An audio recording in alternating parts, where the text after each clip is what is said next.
Halo teman-teman, di video kali ini kita akan membahas tentang dinamika kependudukan, khususnya kuantitas dan kualitas penduduk.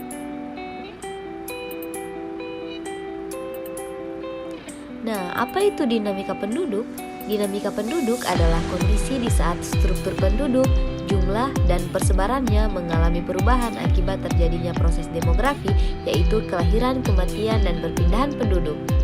Selanjutnya, pertumbuhan penduduk di Indonesia. Data di atas menunjukkan tentang laju pertumbuhan penduduk.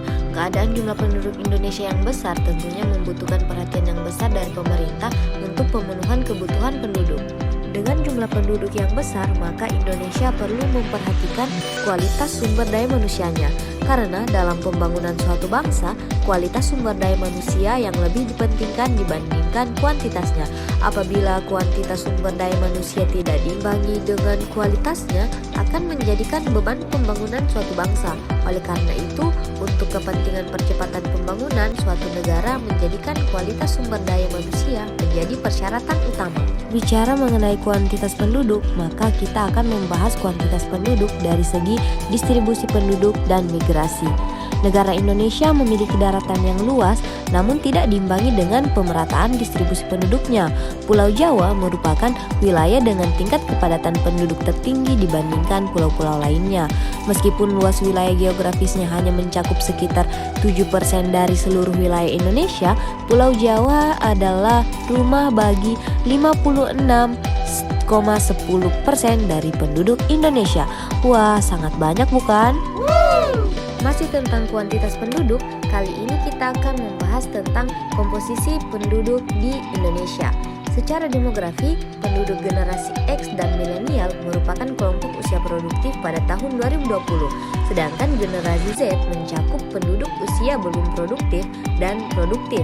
Dalam waktu sekitar 7 tahun mendatang, semua generasi Z akan berada dalam kelompok penduduk usia produktif. Hal ini menjadikan peluang sekaligus tantangan karena generasi ini berpotensi menjadi penentu terhadap pembangunan masa depan negara Indonesia. Selanjutnya kita beralih ke kualitas penduduk. Menurut Undang-Undang Republik Indonesia Nomor 52 Tahun 2009 tentang Perkembangan dan Kependudukan mendefinisikan bahwa kesehatan dan pendidikan merupakan aspek penting dalam penentu kualitas penduduk. Mari kita bahas dari aspek kesehatan. Angka kesehatan manusia menjadi salah satu tolak ukur kualitas kependudukan. Kualitas kesehatan bisa dilihat dari angka harapan hidupnya. Kesehatan merupakan persyaratan bagi peningkatan produktivitas yang merupakan hal yang penting bagi pembangunan bangsa. Selanjutnya dari aspek pendidikan.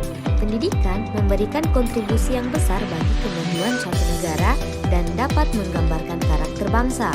Pendidikan merupakan hal dan kewajiban bagi setiap warga negara Indonesia. Oleh karena itu, pendidikan harus menjadi prioritas utama dalam pembangunan negara secara nasional. Untuk itu, marilah kita generasi emas beraksi dan berkolaborasi untuk menyongsong bonus demografi menuju Indonesia Emas tahun 2045 agar tidak menjadi bencana demografi. Dari saya, Gita Ayu Safira, seorang mahasiswi pendidikan geografi Universitas Tadulako. Created using Powtoon.